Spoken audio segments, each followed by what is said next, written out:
Vectors in this chapter and add vectors, subtract vectors, and then apply it to some real life situations. So remember, a vector was a quantity that has magnitude and direction. So vectors have magnitude and direction. And the two main vectors we're dealing with in chapters 2, 3, and 4 are velocity, so that's a vector, and also displacement. So examples, velocity, displacement. And then in chapter 5, we're going to introduce force. So we're going to be dealing with forces. So we could even do an example with a force in there. So force is an example of vectors. So you can write a vector like this. Let's say you put the x-axis, the y-axis, and then you express the vector like this. Let's say vector A. So the magnitude of vector A will be depicted by the length of the arrow. Right, that's the magnitude, and then the direction is this angle theta, right? So it could be a certain velocity vector or a certain displacement vector or a force vector, and then we can have two quantities that define this vector. The magnitude of A would be written like this. That's the magnitude. Or you could just, for short, you could just write it as A without the vector sign. And then the direction of vector A will give you the direction. So it will be greater or same as 0, less or, and then less than 360. So here I don't put the equal sign because once you're 360, then you go back to 0. Right? So this is the traditional way of writing vector, measured counterclockwise, measured from the positive x-axis. The other way you can express the vector is by writing its x component. Ax is the x component of the vector, and then ay is the y component of the vector. So you write it like a is equal to ax I hat plus ay j hat. I hat and j hat are unit vectors. So their magnitude is 1. I hat is a unit vector in the x direction, and j hat is a unit vector in the y direction. Right? So if you multiply the magnitude of vector ax, by I hat, you get the vector ax, right?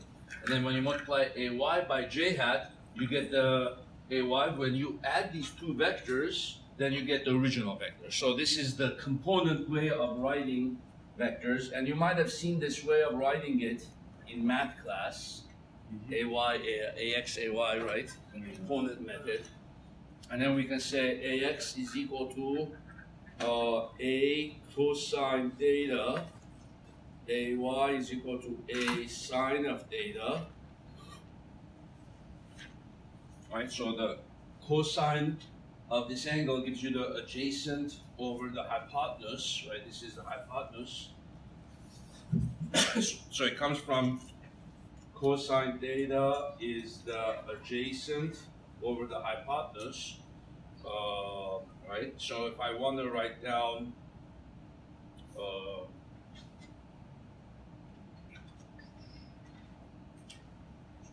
ax or ay, yeah. So if I want to write down ax, I just cross multiply a cosine theta, right? So that's where that comes from. And then sine of theta is equal to ay or a, so opposite over adjacent, and therefore a is equal to a times sine of theta is equal to ay. All right? So once you know if you already know the magnitude of the vector, you can break it up into its x and y components by using this notation, right? And if you already know its x, if you already know the x and y components, you can get the magnitude. We can say square ax and then add it to ay squared, right? Well, that's simple Pythagorean theorem, right? This squared plus this squared is equal to this squared. So this formula is used when this equation is used when you already know the x and y component and you're trying to figure out the magnitude of the vector, right? But this equation is used when you already have the magnitude of the vector and you're trying to find the x and y component, right? And then if you already have the x and y component, you can already get the angle. Say tangent of theta is equal to ay over ax, and then theta is equal to tan inverse of ay over ax. So with this way, once you know the ay and the ax, you can calculate the theta. So these equations on this side you use when you already know ax and ay, and you're trying to figure out, and you're calculating a and theta. So if the components of the vector are given, and you're trying to find the magnitude and direction, you use this one. This one gives you the magnitude, and then this one gives you the direction. On the other hand, this one is the opposite. This one you use when you already know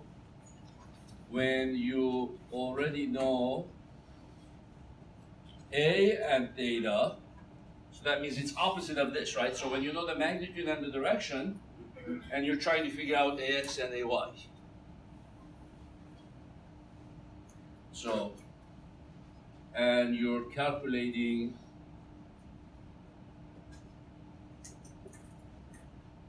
ax and ay, and then you use this. So we'll practice some, and then we'll do vector addition and subtraction.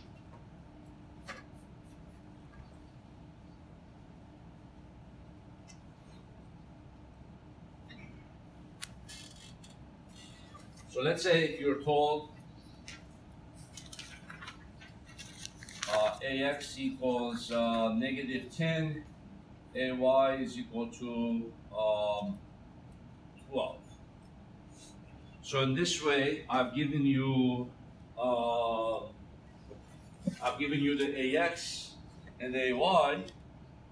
Now I want you to find the magnitude and the direction. Right? So then the a is going to be square root of the negative 10 squared plus 12 squared. Right? So then negative 10 squared is just going to be 100.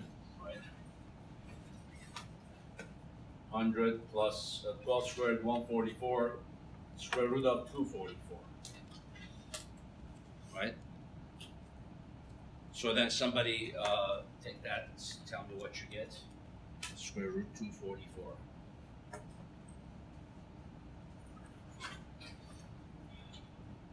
$15.62. Okay. And of course, these could be any units like newtons, then this would be newtons. If it's meter, this would be meter. And then the direction is by taking the tangent, right? So tangent of theta is ay over ax. So 12 over negative 10. So that's going to be negative 1.2. And then theta is going to be the tan inverse of negative 1.2. Right? And then what's that going to be? Negative 50.19. Negative 50.19. 0.19. Yeah, negative 50.19. But with the angle, you have to be a little bit careful. So you have to kind of analyze by the direction of the ax and ay, you have to analyze what quadrant the vector is in, right? Negative 10, so if ax is negative 10, that means it's going to the left. So going to the left, so that's negative 10. And then AY is 12. So that means the vector looks, if you put this to the tip of that, that means the vector looks like this. The A vector, right? Negative 10 and 12. So that means the vector A is in the second quadrant, right? So we say first quadrant, second quadrant, third, fourth. So this angle that it's giving you is in the fourth quadrant. Negative 50.19 degrees, right? So what you could do is add 180 to this to give you this angle, right? Because our goal eventually is to get this angle. So you just add negative 50.19 plus 180, or the other way to say that is take the absolute value of 50 and then subtract it from 180, either way. So you're gonna get 129.81, right?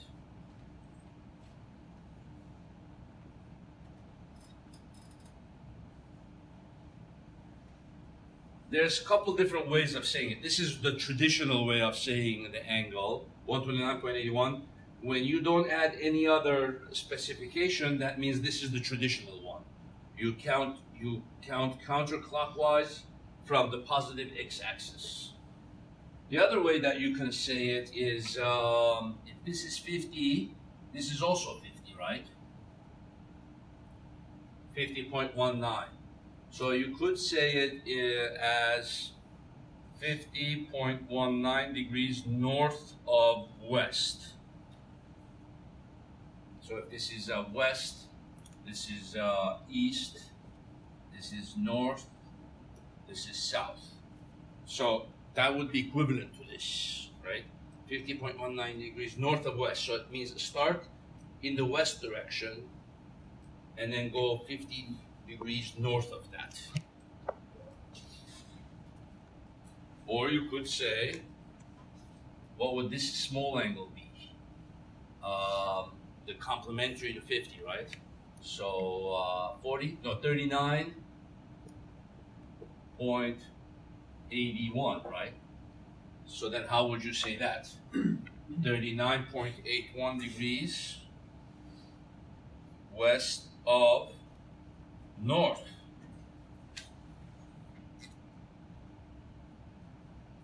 So that's also equivalent. That means start at north and go west by 39.81 degrees. So 129 and these two are equivalent. The other way to say the angle is measured from north clockwise. So that means if the vector is like this, you start north and then you go like this. This time you measure clockwise from north, and this is how airplanes do it, and also ships navigation, and actually even your iPhone. There's an app on the phone called Compass.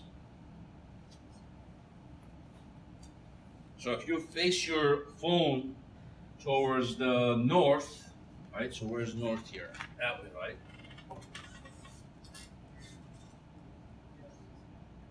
Actually, north is like that, huh? So right now, if you face towards north, you see it's 0. Yeah, right there is north, 0 degrees it says, right? So even that app is measured that way, right? And as you go this way, it starts measuring 60, 70, if I rotate, and 90 is like that.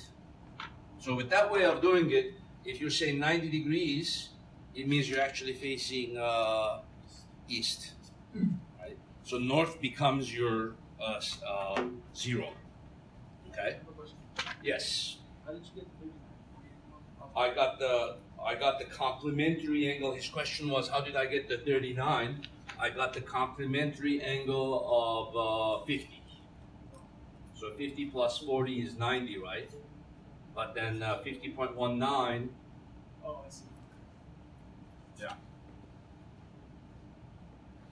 Okay, so you're gonna now go this way. So that's gonna be 90, 180, and then 270, right? So it's gonna be 270 plus this piece, which is your 50, right?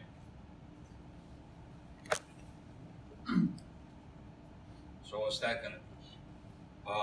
320.19. But next to that, you have to specify, because here I don't have to specify, right? I could just leave it as is because that's already the regular one. But here I would say clockwise from north. 320.19 clockwise from north. That way, that means start at north, right, and go clockwise. This way of notation, with the northwest cardinal degrees, the angles need to be always less than 90, right? So you say, you start at north, you go west, less than 90. So if the vector was in this direction, you would start west and go south, less than 90, right? But this way of doing it, you're starting north and you go all the way. So you go more than 90, you continue going. You go 180, 270, and then finally 320 clockwise from north. So that's all three different ways of specifying that original vector.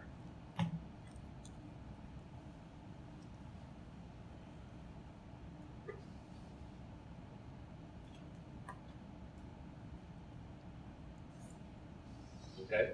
How would it change things if I just kept everything the same except I said AX is, what was my previous AX? Okay, so I'm gonna now do this 10 and then AY is negative 12. So just change it slightly, and then let's practice. So that means now it's in the fourth quadrant.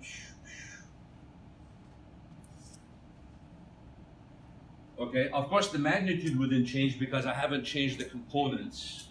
So A would still be your, what was the magnitude?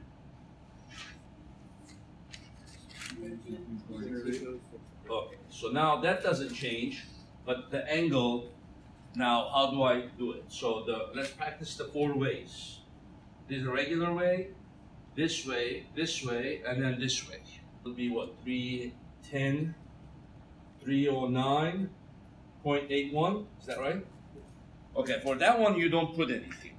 You don't specify any particular thing. Okay, the next one, you can start at east, right? So since this is gonna be 50.19, you start at east and you go south. Right? So you say 50.19 degrees south of east. And the y component is positive, and the vector is in the second quadrant. So that means my angle should be somewhere between 90 to 180, right? Mm-hmm. But in this case, the vector is actually in the fourth quadrant. It's positive 10, negative 12. Right? So the vector is in the fourth quadrant. So then my answer should be between 270 and 360. But the problem is that when you do tan inverse, you have only a possible, what's the range of the tan inverse function? Right? So if you graph trigonometrically, right, the tan inverse function looks like this. I love trig, the section where we graph cosine sines and then we learn how to graph cosine inverse, sine inverse, tangent inverse, right? This is the graph of tangent inverse.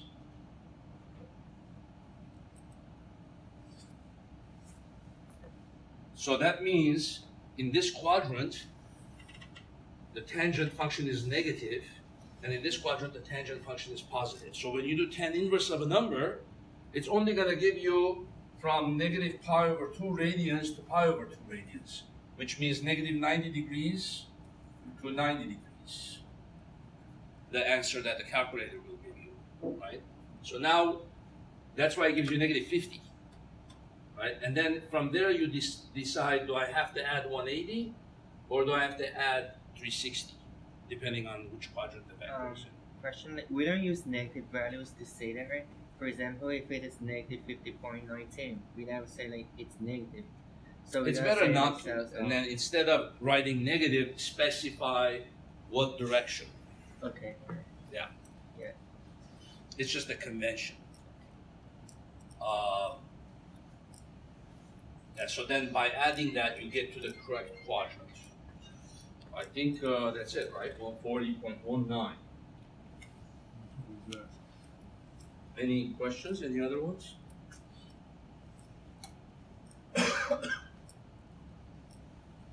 How did you get the 140.19?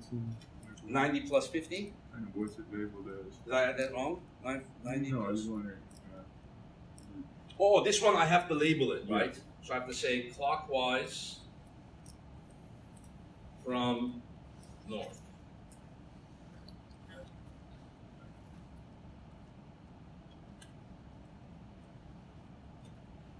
Okay, now if I want to practice the other way, give you the magnitude and direction.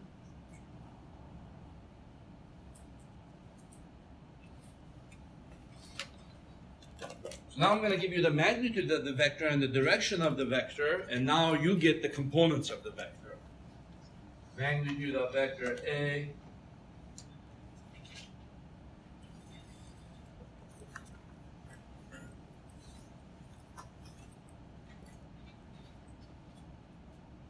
(28 degrees west of south). Okay, so how would we get that? Again, you have to visualize what quadrant the vector is in, right? And draw like a quick graph of it, right? So it looks like what here? So you start in south, you go west. See, if you make a mistake and go east, you already is gonna throw off all your answers, right? So you gotta start in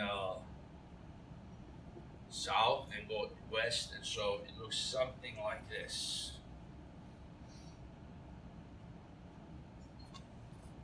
So this is AT. So now what I would do is get this angle, the traditional angle, right? So if this piece is 28, what would this angle be? 270. 270 minus 28, right? Minus 28. 242. Which is gonna be 242, right? Then I can plug that into the calculator, and I can say AX is gonna be 18 cosine of 242. AY is gonna be 18 sine of 242.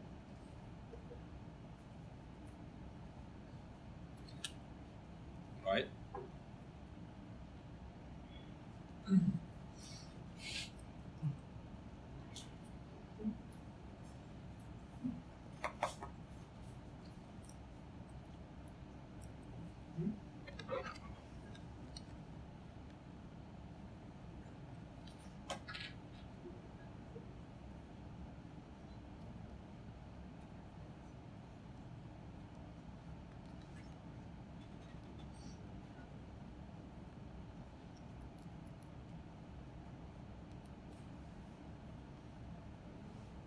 And they both came out negative, right? Yeah. Now, if you didn't do that, can you still work with the 28? You could, but it's a little bit more dangerous, right? You could say, okay, visualize this triangle. You can say 18, and since this is the adjacent, you can say negative 18 cosine 28 is the y component, right? And then here, negative 18 sine of 28 is the x component. So then here, the danger part of that is that the y component is then cosine, right?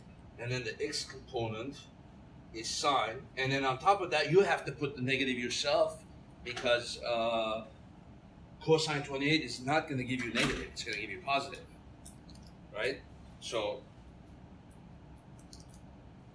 sorry, oof, feels like I want to sneeze. So you have 28 cosine times 18, and then you put the negative, and it comes out negative 15.893, which is AY. You see, because you visualize this triangle and you focus just on that triangle. You say, oh, okay, the y component is now going to be cosine because it's the adjacent to the triangle. And then the x component is going to be the opposite of that, which is going to be sine. So 48 sine times 18. Negative 8.450, which is going to be this. But I would recommend you to do this. It's easier, and then you get the actual angle, and then that way you just do the x component is cosine, y component is the sine. There will be other problems when we do Newton's laws and blocks on incline back in chapter 5, where we will do the y component will be cosine and sine. That one's a little bit different situations where we'll break up the forces on the block on an incline, and then the weight mg will break it up into y and x, and then the y component will be mg cosine. Kind of resembles that actually, right? In these kind of problems in chapter 5 where we do block on incline, we don't want to find this angle. Okay, nobody does it that way, where we go, oh, okay, positive x-axis go all the way around. No one does it that way. So when you get to that chapter, you're given the angle of the incline, and then you just say whatever weight the block weighs, the cosine of that angle gives you the y component, which is exactly like this, you see. And then the sine of the angle, which is the opposite, gives you the x component. So then we will do that. But in this chapter, it's just better to find the actual angle, like that.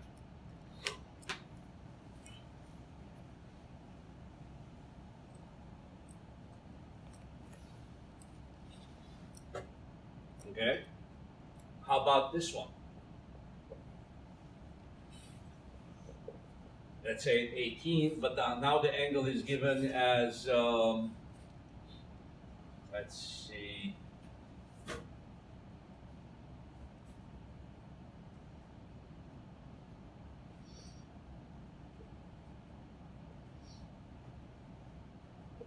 so now I'm giving you same magnitude, but now changing the way that the angle is given. 253 degrees clockwise from north, right? So now, this one you can't jump to the actual cosine sine. You have to draw what the vector is doing. So it's north, 253 degrees, so where does that take you? 180, 270, so it's actually, I'm in this quadrant, right?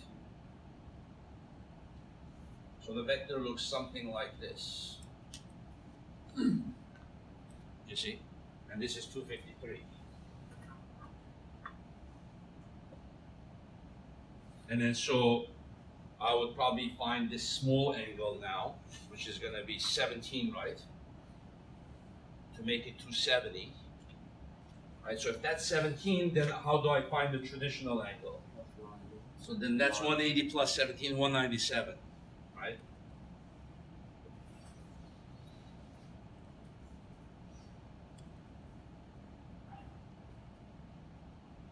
253. Let's make sure we did that right. 17, 180, 17, 197. Now we can do your AX is 18 cosine 197. AY is 18 sine 197. Okay? Ah, that's good. Then whatever the answer that gives you, you just punch that in.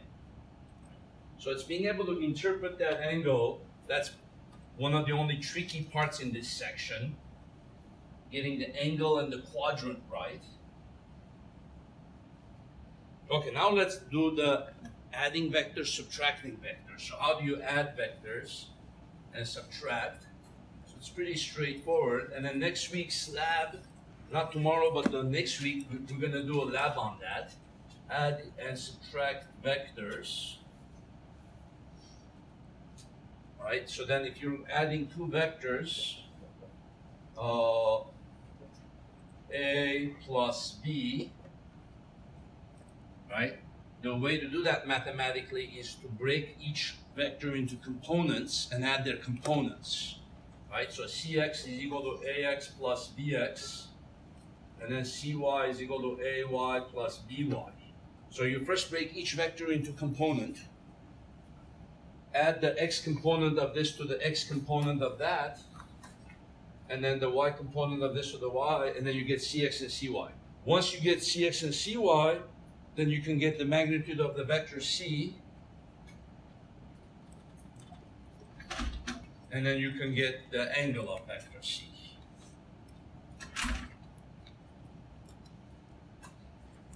By doing the tangent inverse, right, of Cy over Cx. So graphically, that looks like this. Let's say A is like this. Let's say B is like this. So what would the vector sum of the two vectors look like? A plus B. So then you take A, you put it to the tip of B, and it's going to look like this, right?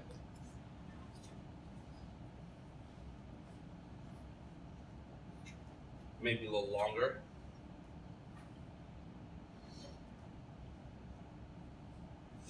Right? So it should look same length and same direction. See? And then the vector sum C looks like what? Then you connect from here to here, right? It's vector C.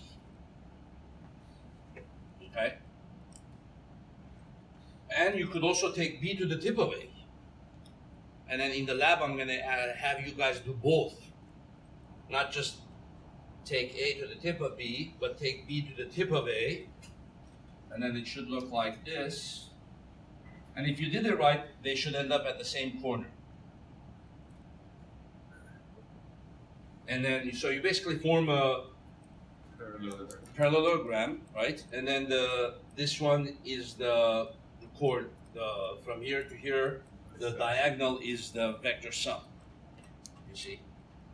So in what kind of problems would involve a vector sum?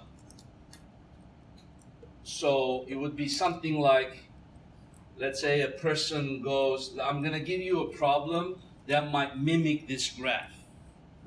Something like this. A car goes 40 miles at 50 degrees north of east, and then 60 miles at 70 degrees south of east. What is the final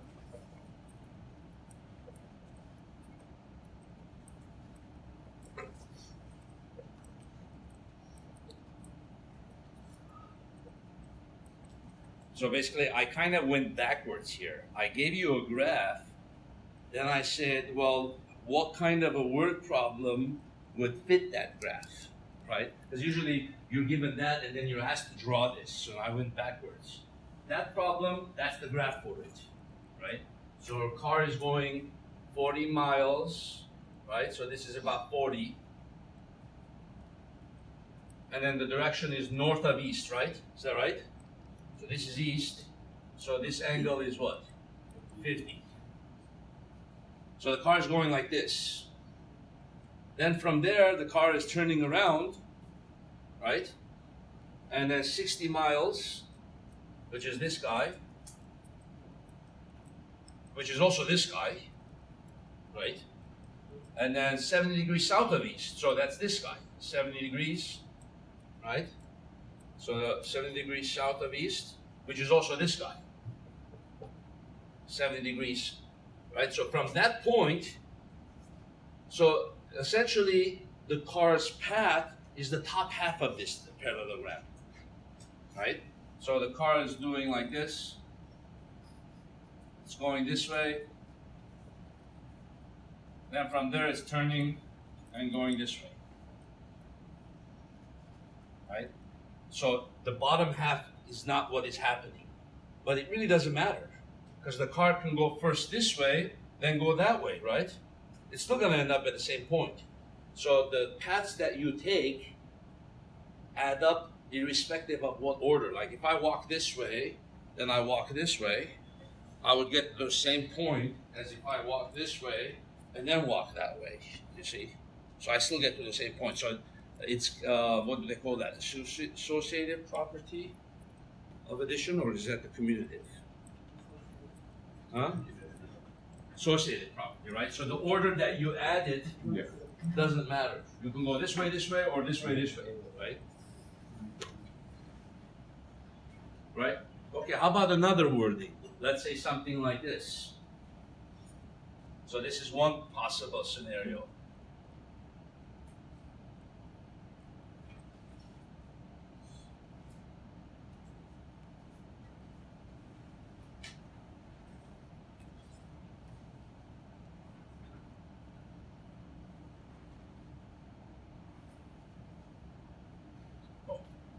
Now let's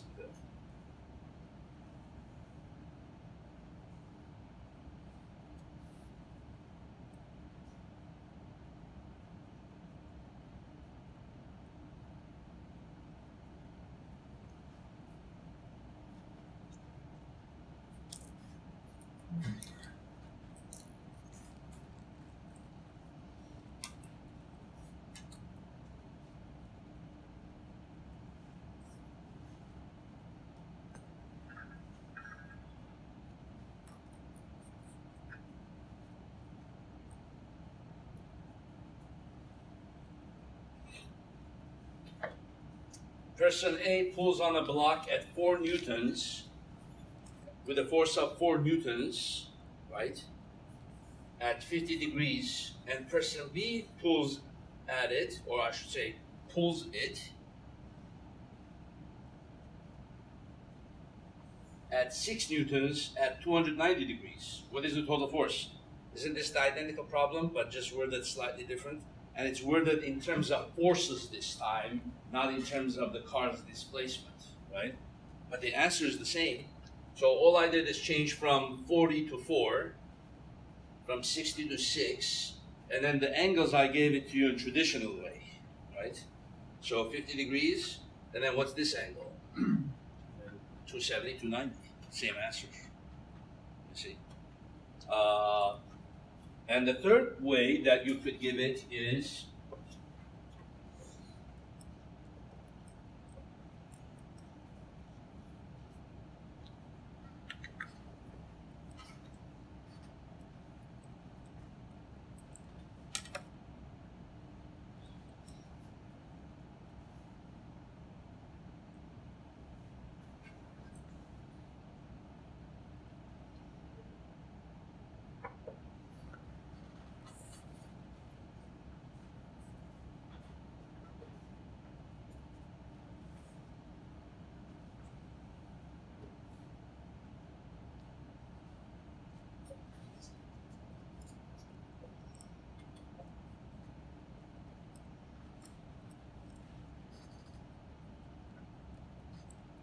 oh, that's a fast wind. That's the wind at 400 miles per hour.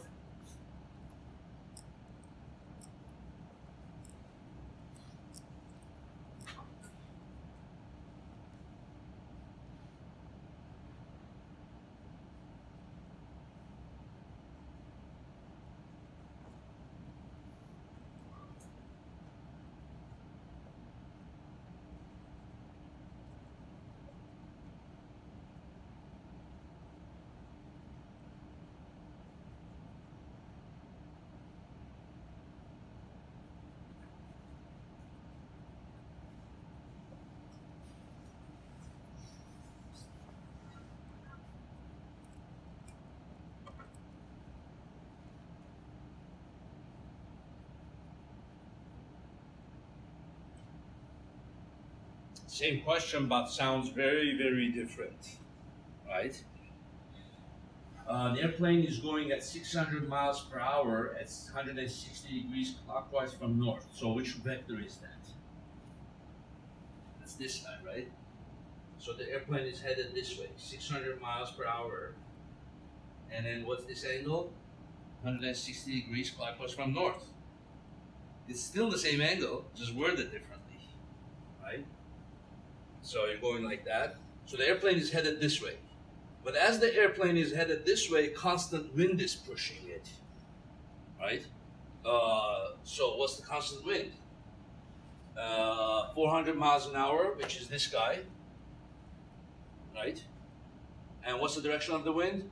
40 degrees clockwise from north. Well, that's still, this is 50 degrees, so this is 40 degrees, right? So you didn't realize you could just basically have a graph, right? Just mimic that graph with an appropriate problem that graph matches. And the three problems are quite different. One is a displacement of a car, how the car is moving. Then you can have forces.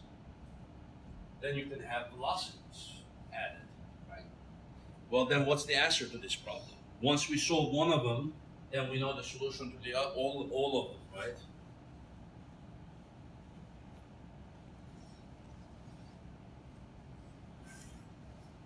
So what would we have to do? Break up each force into component, right? AX is 40 cosine 50. AY is 40 sine 50.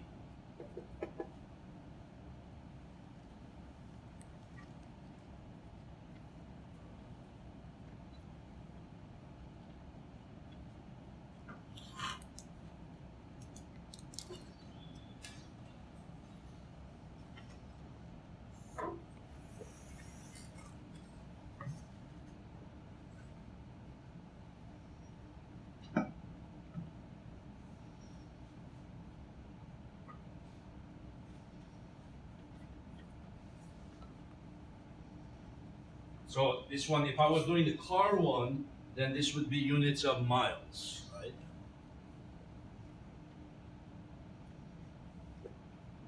And then BX is gonna be what? So what's gonna be BX? 60 times what? Cosine of what? 60 times cosine of, well then the traditional angle would be 290, right? This one. This one was already given in the traditional angle. So it would be 290. And then BY, 60 sine of 290.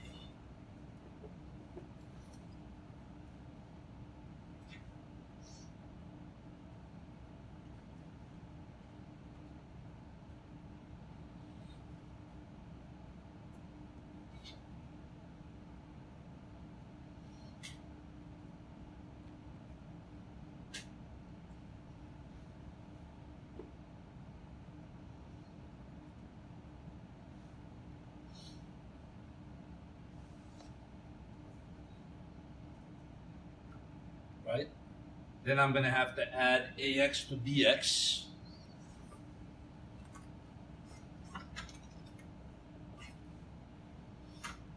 Right? So add this to this guy. Right? 25.7115 plus 20.5212. 46.2327. And then CY is going to be AY plus BY.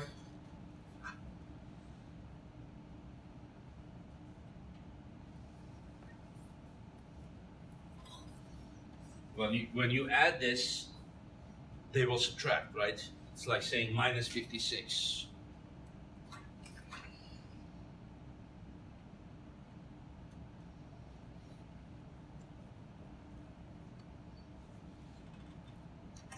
So then that gives you the components of this vector, you see? Literally the 46 is this thing. The component of the vector C, this guy. So do this in red, so Cx is this guy, and then Cy is this guy. So this one, and then this one. That's Cx. So this is 46, right? And then this is negative 25. So it makes sense that this came out bigger, right? That means it corresponds to the drawing. Okay. So then the vector C is going to be square root of 46.2327 squared plus, and then when you square this, of course, we don't need to worry about the negative.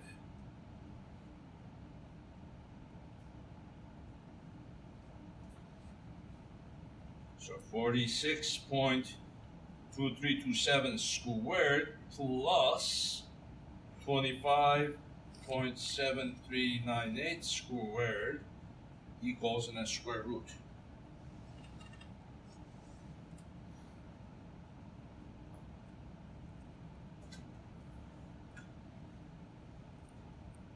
And then the angle is going to be what? Tangent inverse of Cy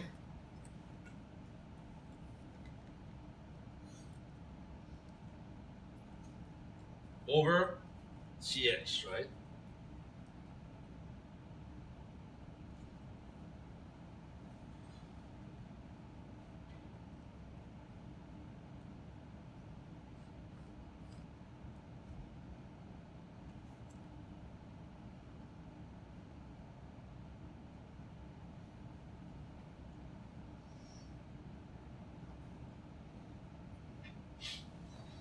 Okay, so now let's see, if this was the question, what would my final answer be? What is the final position of the car? Okay, so then the final position of the car would be 52.915 miles from where they began. And then how should I give the answer? Well, since the angles are given in cardinal directions, I should give it in cardinal direction, right? So then I'm going to say 29.107, right? This was actually negative, right? So that represents what angle? That represents this angle, right?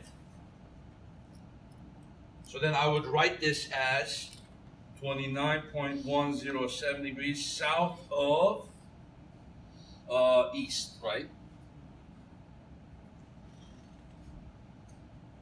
So that's for if the scenario was number 1. How about 2? For newtons, this one, the angles are given in traditional angle. And then it's 4 newtons, 6 newtons. So what's my answer now? So in this is for case 1. Case 2. So then what would the magnitude of the vector C be? Well, what's the net force on the block? 5.2915 newtons, right? Because it's lower by a factor of 10.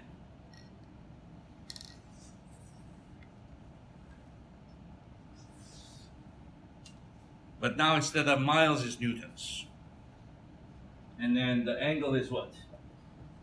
Now the angle should be given in the regular direction, so this whole thing, right? So 360 minus 29, right? 330 point.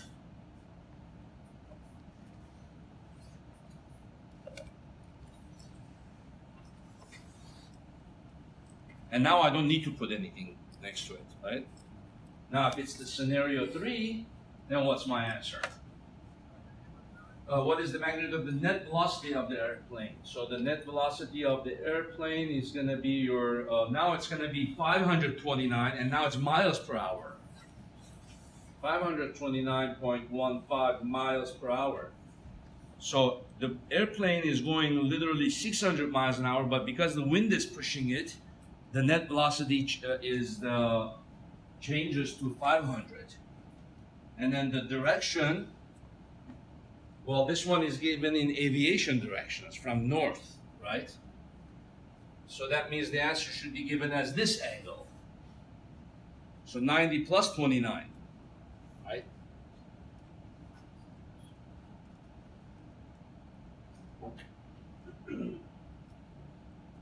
So then it's going to be 119.15 clockwise from north. So you see, once you know how to solve the problem, the wording of it, whether it's in terms of forces or displacements or velocities, it's really irrelevant to you. Just drawing the picture, getting the right quadrants, getting the correct angles is what's the important thing. Okay, well, how about vector subtraction? Vector subtraction, how do we do that? Well, mathematically, the only thing that changes is you then do ax minus bx, ay minus by, right? So if you're subtracting two vectors,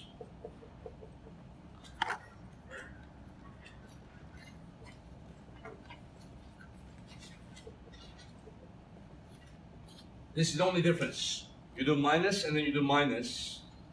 And then once you get cx and cy, what do you do?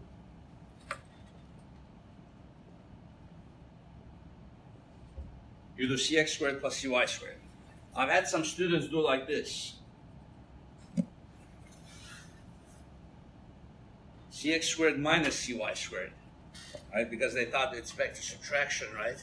So then they did the subtraction here, then they thought they should also subtract here. Okay, that's not correct. You got to do addition here because this is just the Pythagorean theorem. This is the components of the vector c. To get the hypotenuse, you have to do the a squared plus b squared, not minus b squared, right? So the only thing subtraction is this one. And then the angle, same way. So this is the only difference here, that this is minus. Okay, how about graphically? So let's assume our vector a and b were the same. 40 at 50 and 60 at 70, right? But now let's subtract a minus b. What would that look like graphically, right? So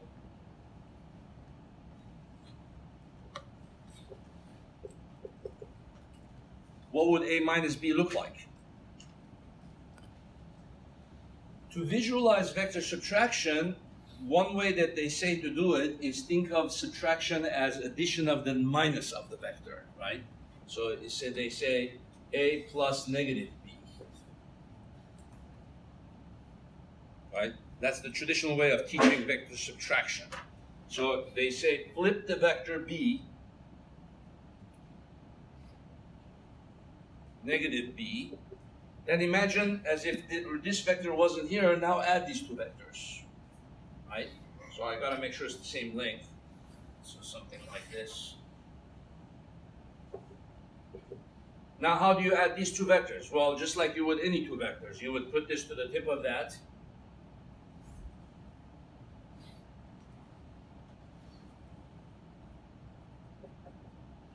Then you put this to the tip of that.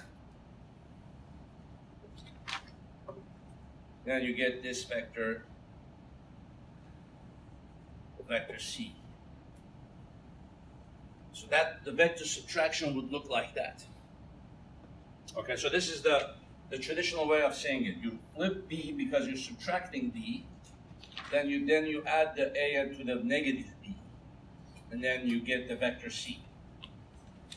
But the other way to imagine is to say like this. Try to imagine a vector.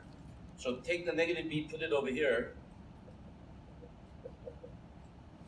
So try to imagine a vector that when added to the tip of b gives you a.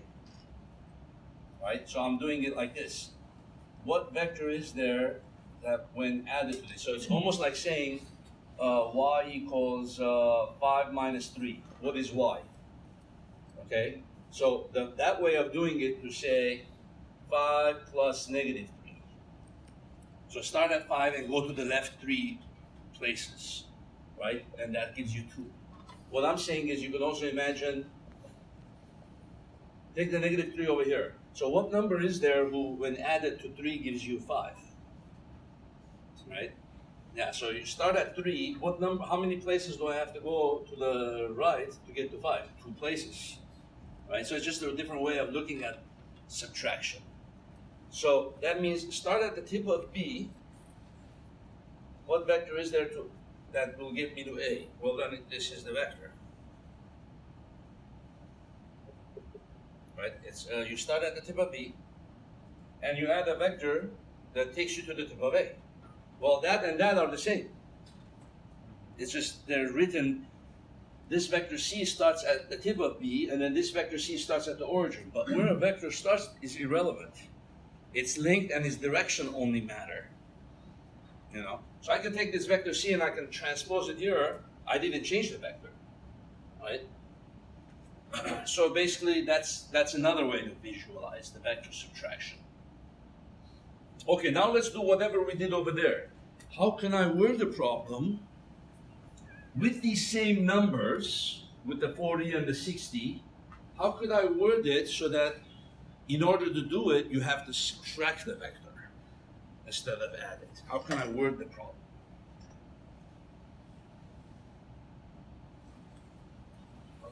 Given C and like A, or given C. No, A and B are given. Oh, A and B are given.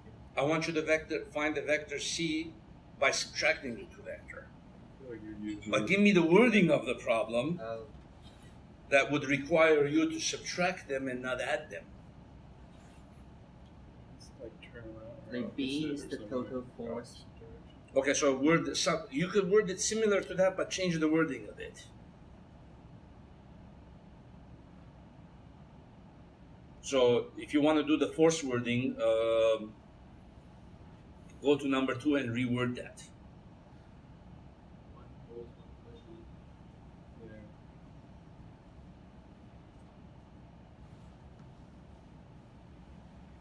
So one way to do it would be to say what? If you want to do a force one, say person A pulls on a block. And that 4 newtons at 50 degrees. And it stays at 6 newtons at 290 degrees.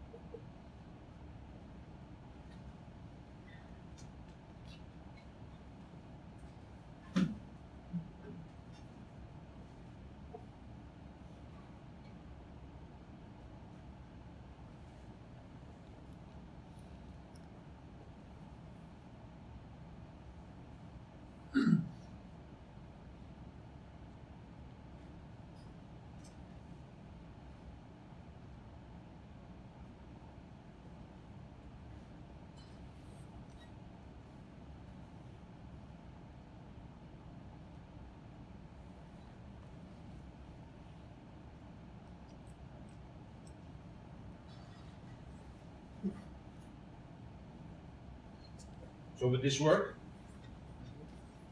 Person A pulls on a block at 4 newtons. So I've given you A, right? And person B pulls on it, but the force and direction of person B is not given, right? The net force is found to be 6 newtons. And what is the force that person B is pulling?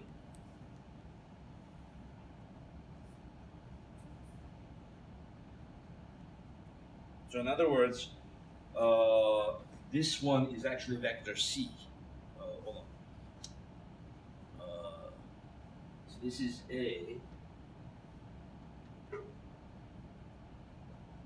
You don't know B, right?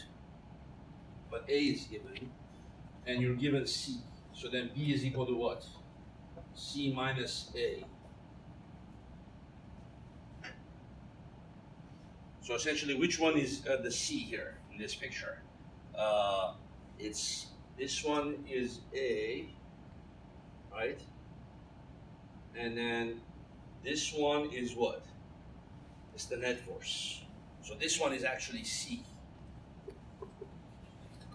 right? So this one is A, This one is C, and I'm trying to find B, what the second person is pulling with. So it's just A, B, and C are kind of shuffled. A is given, the net force is given, and you ask what's the force that the second person must pull with. So I need to find C minus A here. So basically what? This becomes Cx, this becomes Cy, right?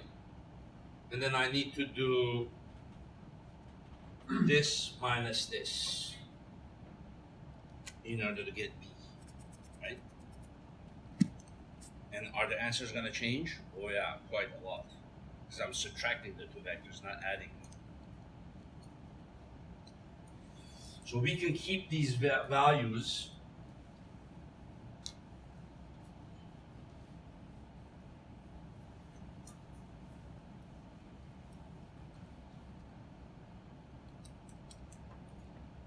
I can give another wording too that's different. You can say,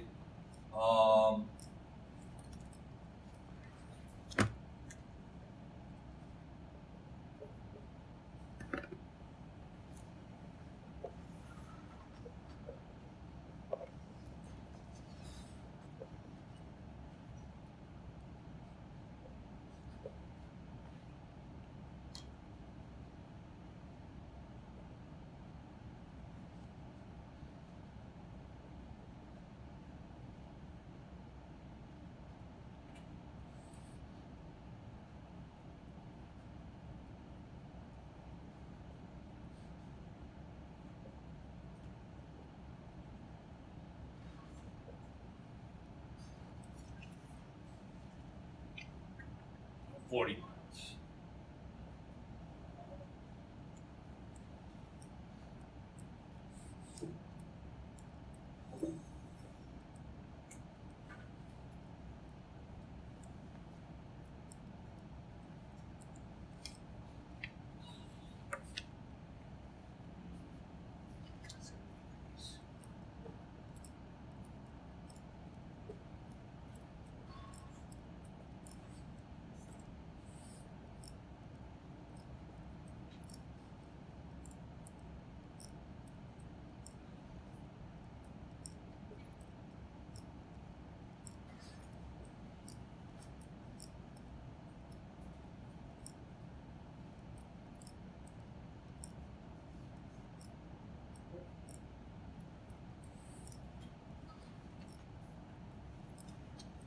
It's again the same problem, but it's vector subtraction. So what have I told you here? I've told you that there's a person stranded at a location of 40 miles. So this is the school, and if somebody is stranded over here, person A,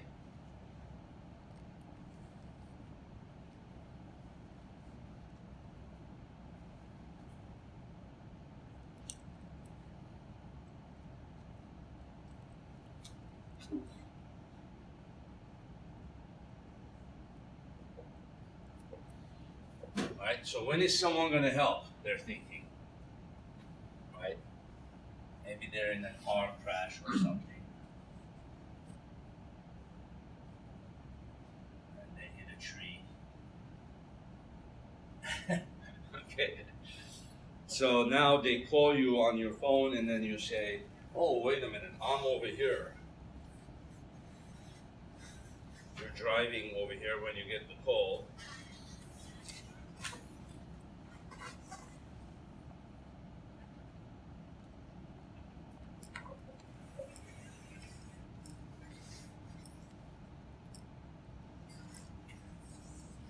So just when you're thinking, this is a great day for the beach, right? You get the call, "Oh, help, my car, I hit a tree." Oh, dang it. "Where are you?" And he'll say, "I am 40 miles, 50 degrees north of east from the school." I don't know how they would know, right? "Come and get me as soon as you can." So you got to go a straight line. You got to go through all the houses. Right? So basically, what is happening here? So his location, we can call that, let's see. Well, it doesn't really matter what letter you use to call it. You can call this A, and then you can call this guy C. So you can say, what vector is that when added to A gives you C, right? Because he needs to get there. So then you can say, this is B, right? So I'm trying to find B. So the letters that you call it doesn't really matter what it is, you know. That you can shuffle the letters how you want it. So you can say, A, I already know. What vector is there B that when added to A gives me C? So I'm trying to find B, which is C minus A. Here I defined it differently. I did C minus A and then B, but really it's the same thing. The letters you call it don't matter. Okay, so then what would the answers be? So this is where this is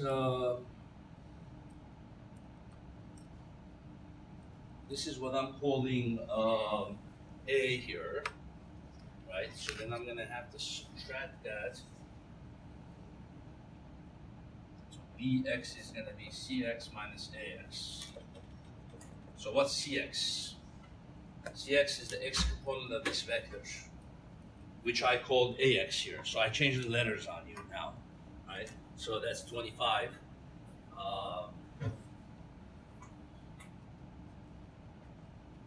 And then Cx is going to be the, hold on. This is Cx, so it's going to be the components of this vector.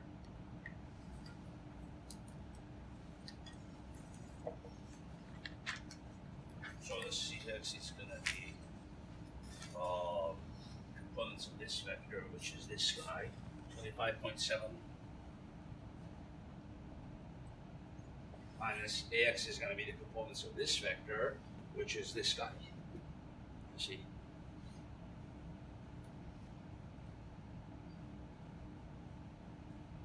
There you have it. That's what I was expecting. There's a slight positive number. You see my drawings? You see that? So smart.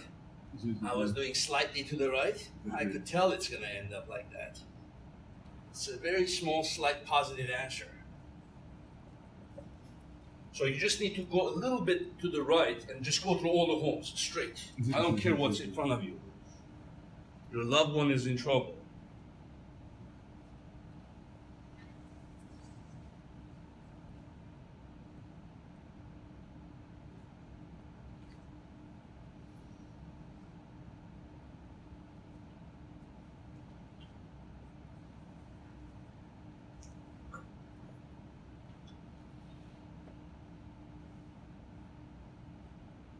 Okay, and then by is going to be what?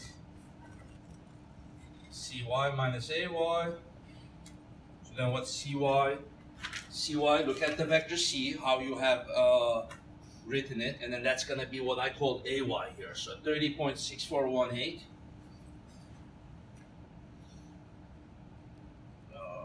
Minus ay, which is this one.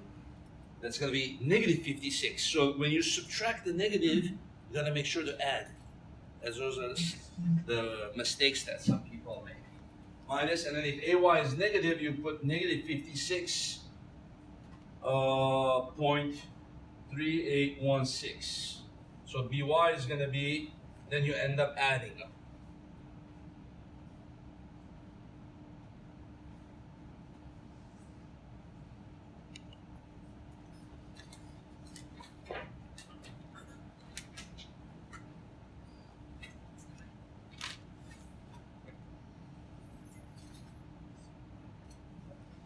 Okay, so how do you have to go?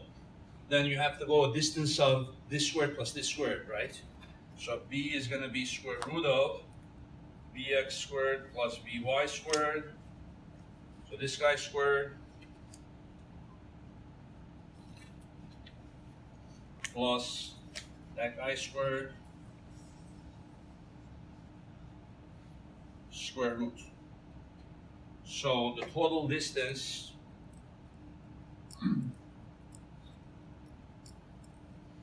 so you're gonna have to go 87 miles to get there. Yeah, that's a very far distance.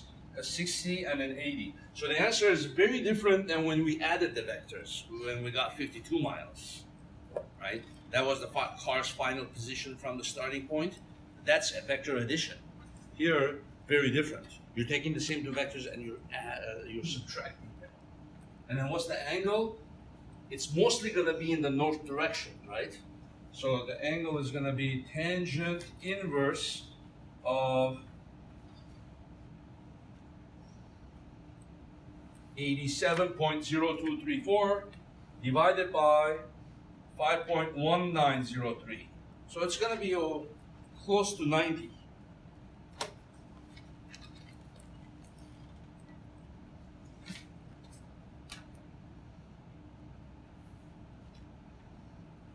Yeah, 86 point.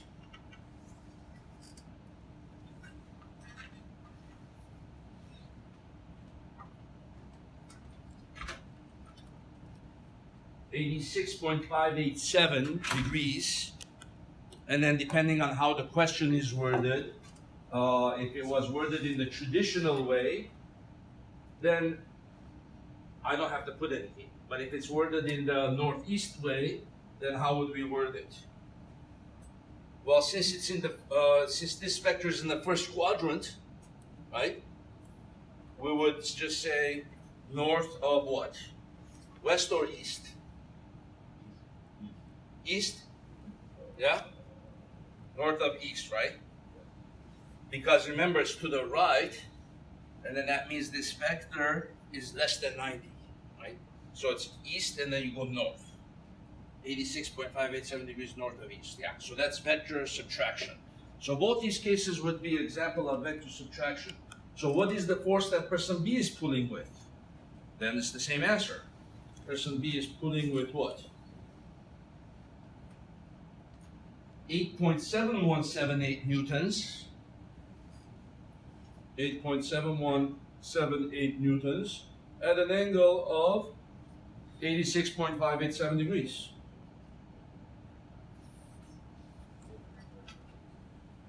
So once you solve that, then you solve this, because it's vector subtraction.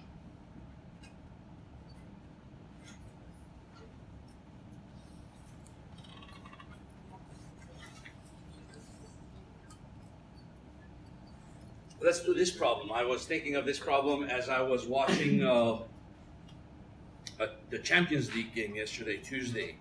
What was it? Bayern. I think it was Bayern, Liverpool. Who was it? The one that the goalie that made a great save? Huh? The Barca goal, right?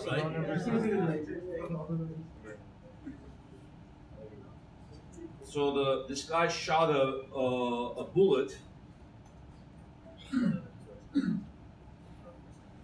then this is the goal.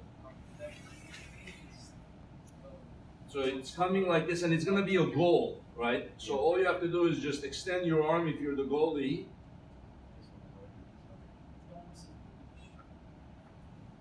Extend your arm and just tap it with the fingers even sometimes.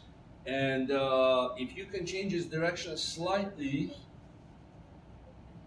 then you prevented the goal.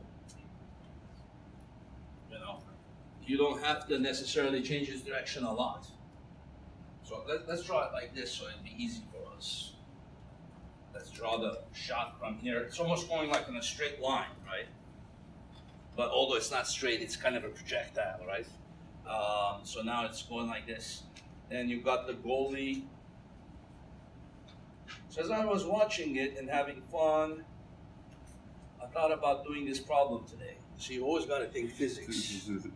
Then this guy jumps up and then taps it, and then this one goes like that.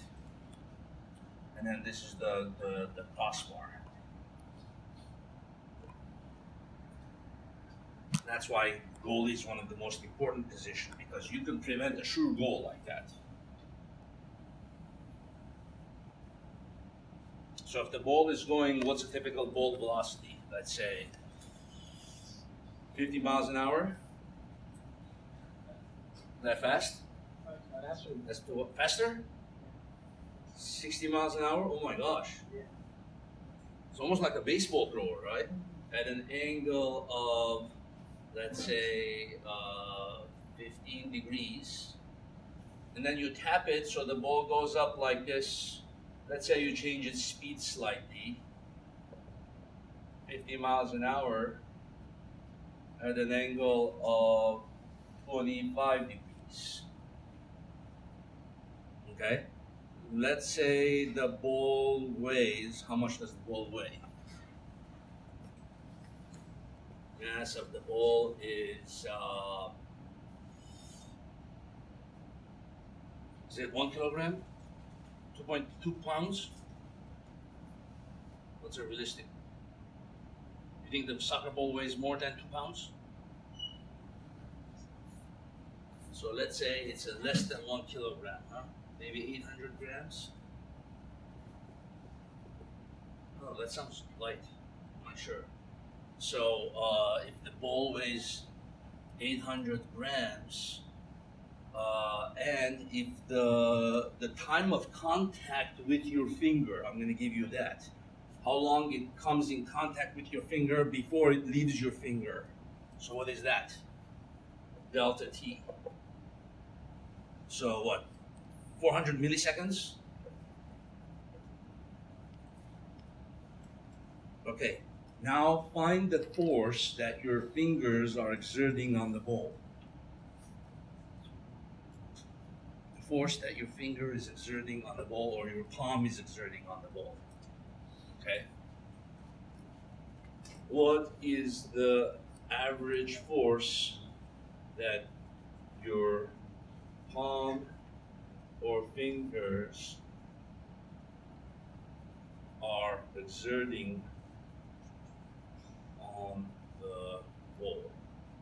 The ball weighs 25 grams. Huh? The ball weighs like 425 Grams? Yeah. You looked it up? Okay, nice. So you see, you always look at things in nature. Everything around us is this stuff that we're learning. It's not like we're learning abstract things that never are applied. Sports especially is all physics.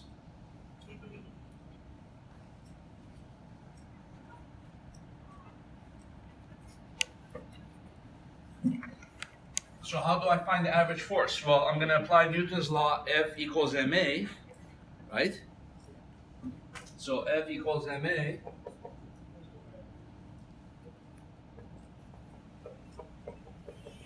And then the A is equal to what? The change of velocity divided by the time interval, right?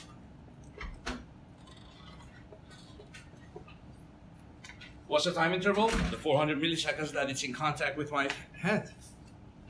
What's the final velocity? This guy. What's the initial velocity? This guy. So this is an example of vector subtraction, not addition, right? Because in order to find acceleration, you have to subtract the two vectors. Okay? Mass is equal to 0.425 kilogram. Delta T is the time interval. So change 400 milliseconds to seconds, so that's going to be 0.4 seconds. Right? Remember, millis 10 to the minus 3, so you go 0.4 seconds.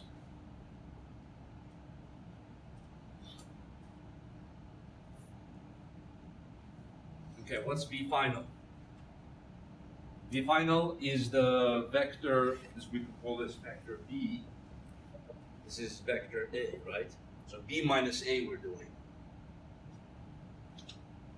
right? So, but in order to subtract them, you need to break them up into components. Or the other thing we need to do is change this to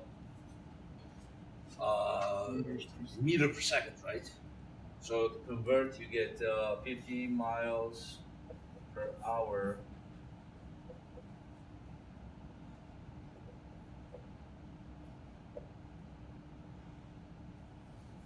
One mile is 1609 meters, right?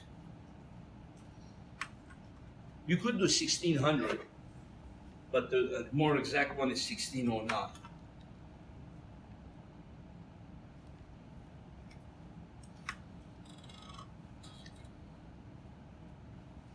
So 50 miles an hour is 22.347 meters per second. And then 60, I can just do it by a ratio. I can divide this by 5 and then multiply it by 6. Divide by 5, multiply by 6. So this is going to be 26.817 meters per second.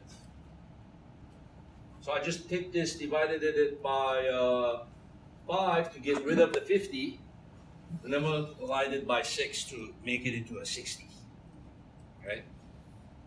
Okay, now I'm going to take those and break it up. So V final is going to be, in the x direction, it's going to be what? 22.347 cosine of 25 I hat plus 22.347 sine of 25 sine of 25 j hat. That's the final velocity, right? Minus the initial velocity, which is 26.817 cosine of 15 degrees I hat plus 26.817 sine of 15 degrees j hat. And then I already have the delta t there, right? So then the force is going to be, so then in order to subtract the vectors, what do? I can't subtract the I and the j, but I can combine the I and the I, right? So 22.347 cosine of 25 minus 26.817 cosine of 15 I hat plus, then I'm going to subtract these two guys, 22.347 sine of 25 minus 26.817 sine 15 j hat. So take this and then divide the cosine from this cosine.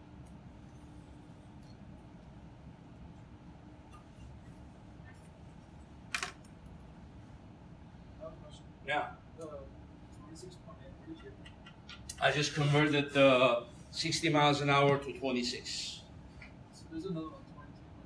Yeah, I'm converting the velocities to meters per second from miles. Oh, I see. Yeah.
So this is the force that you are exerting on the ball by your hands.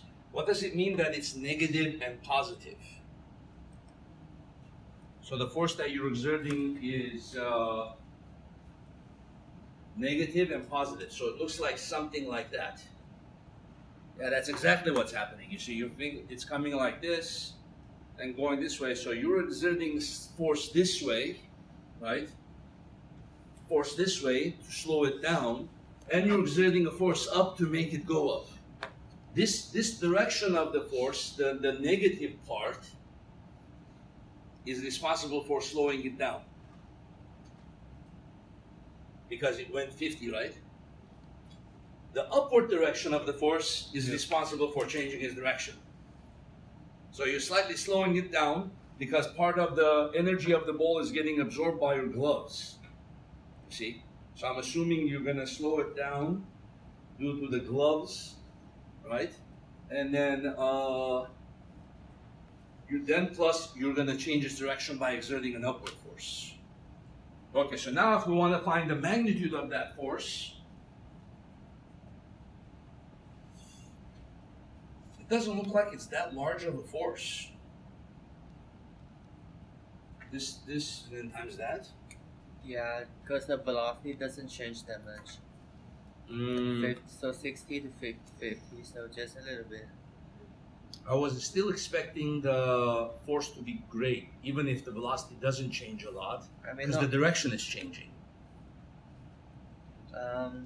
When the no, direction just changes, it's at just 10 degrees, so not that much. Yeah, it's not that much of a change. Unless it's like totally going that way, that must be pretty. Yeah, of course, if it comes like this and hits your finger and goes back, Yeah. oh my God, your finger breaks. But then how would it go straight back? I don't think in real life you would have to exert so much of a force to make it go straight back.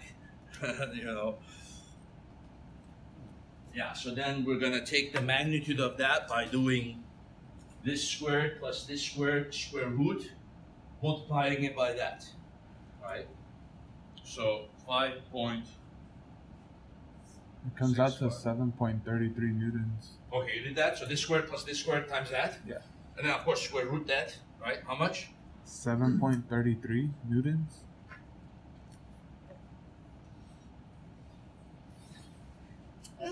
I think it should be more than that in real life.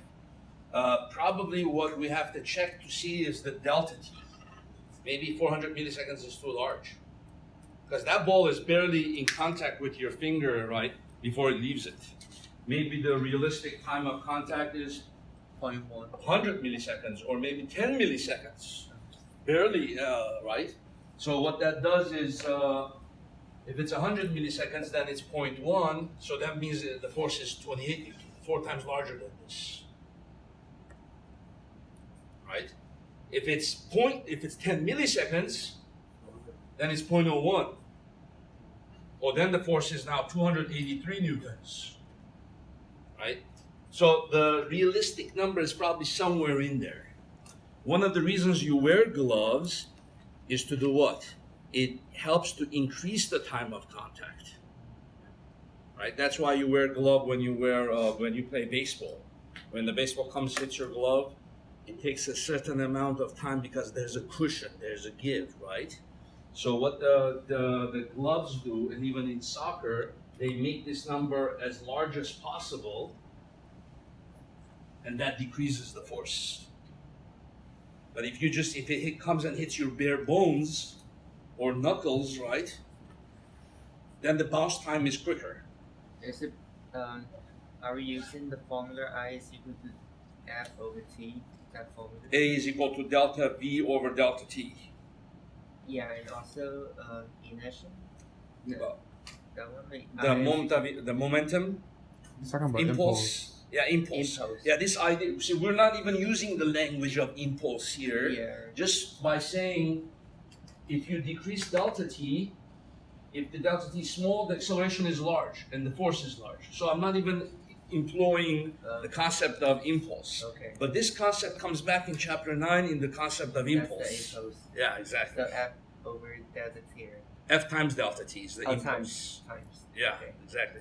It's basically related to that idea. So it's a nice problem, huh? You can look at any kind of situations like that and say, oh, okay, something came, changed this direction, and then what's the acceleration? So this is a good example of a vector subtraction problem. Okay? Good. So now with that, we're done with chapter 3. Monday we start chapter 4, which is two-dimensional kinematics. Okay, so remember the write-up is due tomorrow. Check my Canvas page, the formal lab write-up example. Particularly the last one is where you also see the motion sensor examples.